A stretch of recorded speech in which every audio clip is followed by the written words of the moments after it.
Hey, what's up, ladies and gentlemen? This is HD StarCraft, and I'm here to bring you guys Game 2 from Semi-Final B of the MSI StarCraft 2 tournament. Down in the bottom left-hand corner, we've got, as the Yellow Zerg, d.Killer. He's making his appearance, excuse me, Doa, I'm so sorry, muted. He's going to be making his appearance at the bottom left-hand corner as the Yellow Zerg, d.Killer, and his opponent is going to be Liquid.Taeja, the blue Terran. And the first game going in favor of Taeja, Korean versus Peru. Korean's going to take the first victory of this best of 5. And, you know, it was a really nice push on his part. Marine tank, good control of the map. Initial Banshee was able to control the Xel'Naga tower and didn't needlessly invest it into something dumb. And it actually paid off huge dividends because eventually it killed off, I think, 3, maybe 4 infestors. I think it was 3. And, I mean, come on, man. A Banshee, it's very cheap when compared to 3 infestors. That's a huge storage of gas from the Zerg and a big investment from the Zerg to be able to take down. So nice play. Taeja was able to kind of catapult himself from that point onwards to a victory. And we'll see what happens here in Game 2. The map is Daybreak from the GSL. We have an Overlord making its way already over from the bottom side, and it's going to go over behind the Terran Natural and proceed to just park there and wait for additional directions from the General.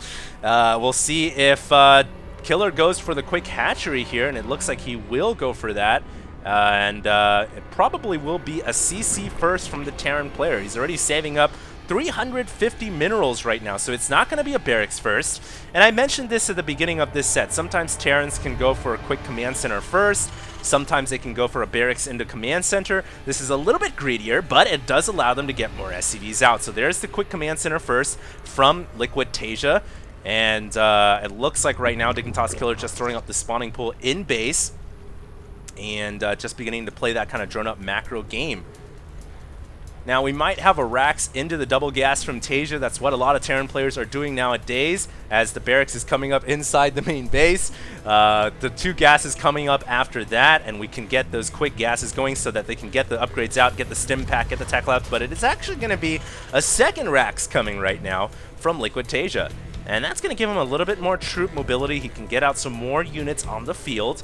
He can be a little bit more aggressive as he wants as well. But because he went for the quick command center first, I'm more inclined to think he's going to play a more defensive strategy, as both these players are pretty much inclined to go that route. You know, macro, get a lot of bases going, get their army situated, and then think about the mid game, and then finally the late game. Remember in the first one of this set, guys, Taeja did go for a macro CC, and it's entirely possible he could do it again.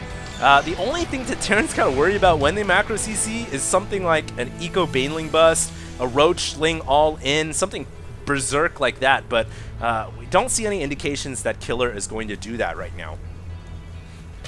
Initial gas being mined right now, and he's starting to pull the drones off gas, so that first 100 is going to be invested into speed.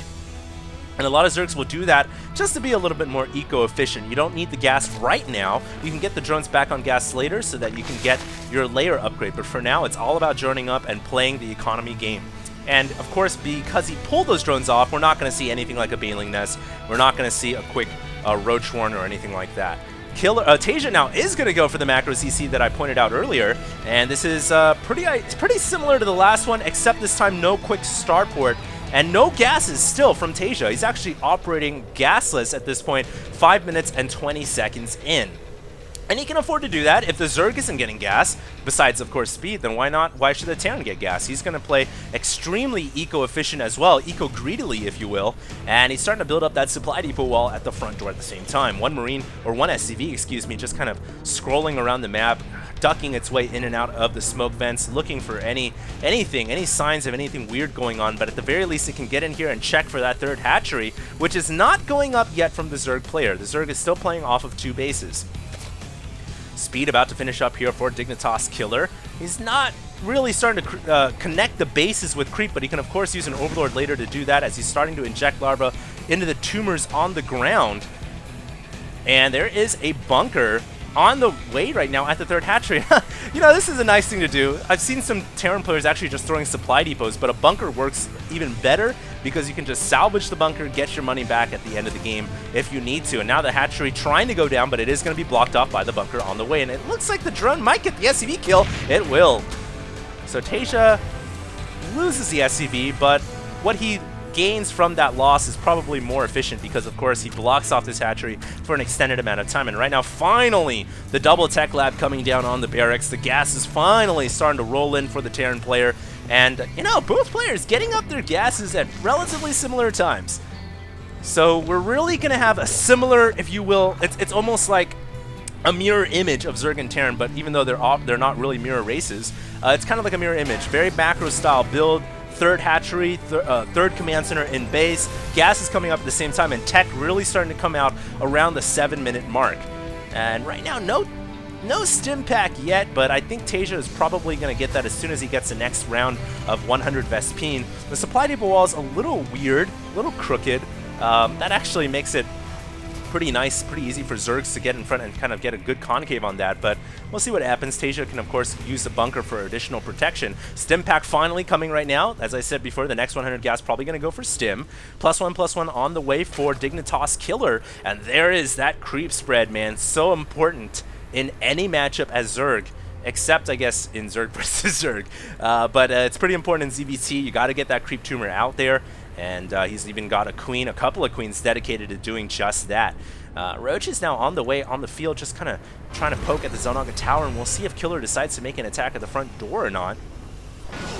As there is a factory on the way from Taeja, and you know, this is a very different take than the last game. Last game he went for a very quick starport to control the game through air, through sky control, but this time he's going to go for a much later factory. Is probably going to just go right into siege tanks. I don't think he's going to go for a quick starport for medevacs just yet, but he does have some marauders on the field, and those marauders really do add additional punch to these marines. They make them a lot more effective against roaches. It's always nice to get just a couple on the field, and he will go for a really quick starport here as he gets the reactor on the factory. So we're going to have fast starport for medevacs, and then the factory will swap off the reactor core and get a tech lab down so it can get to start to get siege mode out. Very passive game so far between these two guys. In fact, let's just go ahead and take a look at the workers lost tab. One worker only lost so far, and that's reflected right there in the units lost tab. In fact, let's go ahead and look at this Shift C APM tab, which is the unaltered APM. This is exactly what their APM is, counting all double clicks, counting all inefficiency and spam, and it is at 300 for Dignitas.Killer and only at 244 for the Terran player Liquid.Taeja. So Taeja's got a little bit of catching up to do, of course, if he wants to be more spam oriented. And it looks like really still a very passive game by both these guys.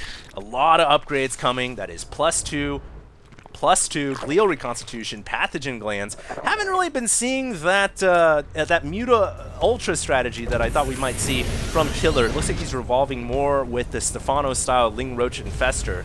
And a lot of upgrades coming, a lot of tech labs and reactor cores on the way for these barracks. That's a huge line of barracks, man. Look at how many barracks he's got in the main base. In fact, does he even have a factory to make siege tanks? Is he even upgrading, making tanks at all? I see he's getting +1 vehicle weapons, but the factory is just floating off and going off into no man's land. So that's a little interesting. He doesn't have a factory at all. He's not making any siege tanks, but he's getting +1 vehicle weapons anyways. So maybe he's just doing it out of instinct and he doesn't realize, hey, I'm just going purely on bio, but he has got a highly mobile army right now, and he can certainly make something happen. +1 armor about to finish, but the Zerg has already got 1 armor of its own, about to get 2 it looks like, for at least the ranged units, and it looks like the Terran player is starting to encroach on the creep, going to pick off a lot of creep tumors here, and really dropping those comm stats to eradicate the creep. But here comes Killer with the Ling Roach Infester. He gets a fungal on the Marines and Marauders. Beautiful fungal growth, and there's nowhere for these Marines to run to. Killer totally gonna wrap himself around the Terran army. And did I mention Daybreak, not the best map for Terrans, so Killer really taking advantage of that and pushing this army all the way back home.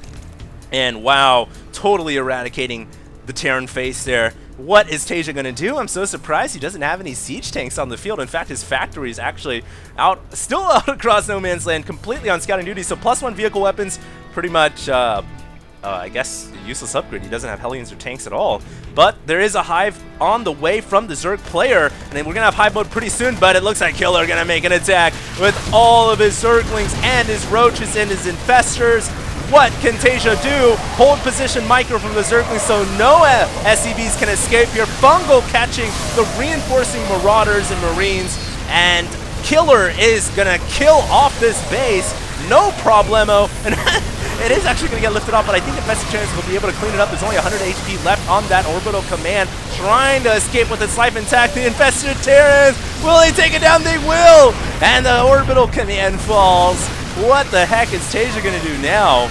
And this is where you got to wonder, man, maybe Siege Mode would have helped. Siege tanks are really, really good. And, you know, you sacrifice firepower for mobility, but I just haven't seen Taeja really make use of his extra mobility with his Marines and Marauders. He hasn't been dropping, he hasn't been splitting his Marines and Marauders off into parties to attack the Zerg. He's been playing very defensively, and if you're going to do that, I think Siege Mode is a little bit better. Having Siege Tanks is a little bit better. Plus, he researched the +1 weapons for his vehicles, and now, you know, he's lost the base, he's struggling to get back in this game. He's going to be facing off against a lot of Infestors and Zerglings, and eventually Ultralisks too. So everything just really going to compound here, and I don't know what Taeja's going to be able to do. He's going to try to work his way through the middle of the map. Might be forced into some type of all-in here. In fact, that's a lot of SCVs being pulled off the line. He might just be going all-in. No, he's actually going to go ahead and set up another command center, maybe lifting off one of his bases, but he is not looking too good right now as Killer comes into the middle of the map with a huge army of Infestors, and as long as his Zerglings remain alive, he can attack all day long. He just got to get those Fungals down, and there are the Fungal Growths. What the heck is Taeja going to do? More infested Terrans coming in. Infested Zerglings will be a sight to see, and Dignitas Killer just gonna control this map whichever way he can. He is dominating Taeja right now. Taeja getting a breath of fresh life though as he meals up the pocket base in the middle of the map.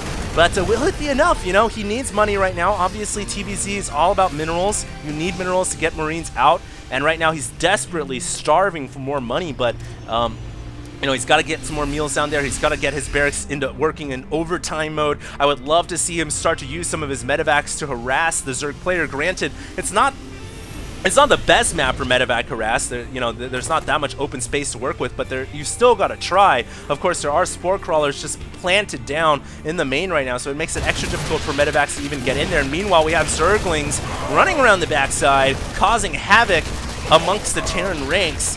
Another orbital command, or at least a command center, looking to be one, going down to the southeast as Infestors and Zerglings coming in to the base. And wow, man, Taeja is just living on empty right now. He's on fumes. He's still got to worry about these cracked Zerglings in his base. I believe they are crack upgraded. No, they're not. But it really doesn't matter. There's Zerglings in your base and there's nothing to deal with them. He's going to lose all of his SCVs here if he doesn't do something about that. Meanwhile, Ultra Infestor army in the middle of the map. And will Taeja be able to pull a comeback here? Will he get back in this game or not? It's looking, you know, bleaker and more bleak by the second. And really just not operating off of Siege Mode at all. He doesn't have Siege Tanks. He's working primarily off of Marine Marauder. It's just not working out too well for him at this point. He's trying to micro against two Ultras, and he will be able to push the Ultralisks away to at least get this base, but you know what? What about the middle of the map? He's going to lose a lot of SCVs here. A lot of workers going to go down, and at this point, 44 workers have gone down this game. GG calls Taeja, and Killer tying up the series at 1-1 apiece. That means we're going to go on to Game 3, and we're going to find out what happens there. I hope you guys enjoyed this cast. This is HD StarCraft, signing out.